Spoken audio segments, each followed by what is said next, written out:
اب یہ میں آپ کو دکھا رہا ہوں کہ یہ صرف شیلز نہیں ہے، یہ گولیاں آپ کے سامنے ہیں. یہ گولیاں چلائی انہوں نے یہاں. یہ گولیاں چلانے والے ایک آدمی کو عدالت میں پیش کرنے کے لیے نہیں آتے. ان کے عزائم، یہ جو اوپر سارے بیٹھے ہوئے ہیں جنہوں نے پہلے ہی مجھے قتل کرنے کی کوشش کی تھی، ان کے عزائم یہ نہیں تھے کہ عمران خان نے یہ عدالت میں کہ وہ کہہ رہا ہے کہ میں پہنچوں گا، اس کے باوجود یہ حملہ کر رہا ہے اور ابھی تک حملہ ہو رہا ہے. ان کا مقصد کچھ اور ہے. لندن کے اندر پلان بنا، وعدے کیے گئے نواز شریف سے. وعدہ یہ کیا گیا کہ اگر ہمیں بیک کریں گے تو میں آپ کو یہ کر کے دوں گا، جس میں عمران خان کو جیل میں ڈالوں گا، پی ٹی آئی کو ختم کروں گا، نواز شریف کو سارے کیسز ختم کروں گا.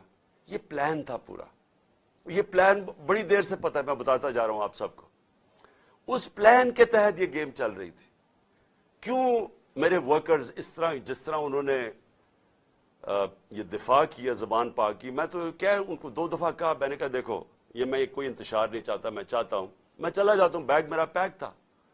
لیکن سارے کارکنوں کا کیا مسئلہ تھا؟ ان کو پتا تھا کہ جب سے ہماری حکومت گئی ہے ہمارے لوگوں کو تشدد کیا گیا جیل میں. کسٹوڈیل ٹارچر کہتے ہیں اس کو.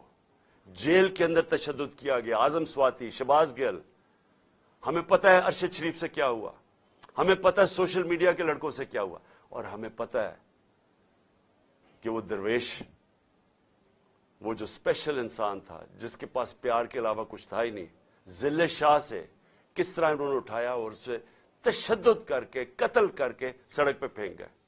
تو وہ سارے فکر کر رہے تھے کہ دیکھیں اگر انہوں نے یہ آپ سے لے گئے ایک دفعہ آپ کو، تو یہ آپ سے بھی یہ کریں گے. اس لیے انہوں نے رات سے وہ مقابلہ کر رہے ہیں ان کا، صرف اس وجہ سے. میں آج یہ پوچھنا چاہتا ہوں، میں وہ جو اپنے آپ کو نیوٹرل کہتے ہیں ان سے پوچھنا چاہتا ہوں کہ مجھے یہ بتائیں کہ رینجرز کو بھیجنے کا کیا کام تھا؟ میرے دیوار کے اوپر رینجرز چڑھ رہے تھے، اندر آنے لگے تھے. یہ میں کون سا جرم کیا کہ رینجرز کو یہاں اٹیک کروایا میرے اوپر؟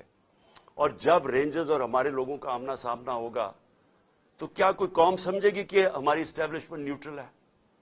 اور کیا یہ کرنا چاہیے کہ رینجرز یعنی فوج کو اور عوام کا آمنا سامنا کروانا چاہیے؟